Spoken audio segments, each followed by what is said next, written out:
Jagtial police వారి తరఫున అందరికీ నమస్కారాలు తెలియజేస్తున్నాము. రేపు అనగా 5-6 తేదీల్లో జరగబోయే వినాయక నిమజ్జనానికి సంబంధించి పట్టణ ప్రజలందరూ కూడా పట్టణంలో గల వినాయక విగ్రహాలన్నీ శోభాయాత్రగా రావాలని అందరూ కోరుకుంటున్నారు. దీనికి మా పోలీస్ తరఫున కూడా అందరికీ కూడా ఒక చేసుకునే రిక్వెస్ట్ ఏంటంటే అందరూ కూడా ఇన్ టైంలో మధ్యాహ్నం టైంలో వినాయక విగ్రహాలను కదిలించి అదేవిధంగా మీరు పట్టణ ప్రజలు కోరుకునే విధంగా సాయంత్రం 6 గంటల వరకు ఆడియో చౌక్ నుంచి టవర్ సర్కిల్కు శోభాయాత్ర చేయడానికి ప్రజలందరూ కూడా సహకరించాలని విధంగా పోలీస్ తరఫున కోరుకుంటున్నాం.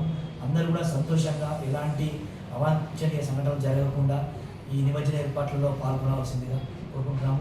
ఎవరు కూడా గతంలో జరిగినట్టుగా వినాయకులను మధ్యలో వదిలిపెట్టి రోడ్డుపైన ప్రజలకు ఇబ్బందిగా అలాంటి అవాంఛనీయ సంఘటనలు ఎవరు ఏర్పాటు చేయరాదని మా పోలీస్ తరఫున కోరుకుంటున్నాము. ఏ విధమైన సహాయ సహకారాలు అందించేందుకు కూడా పట్టణ పోలీసు అందరం కూడా జగిత్యాల పోలీసు అందరం కూడా మీకు సహాయ సహకారాలు అందిస్తాము. అదేవిధంగా పట్టణ ప్రజలందరూ కూడా పోలీసు వారికి సహకరించాలని కోరుచున్నాము.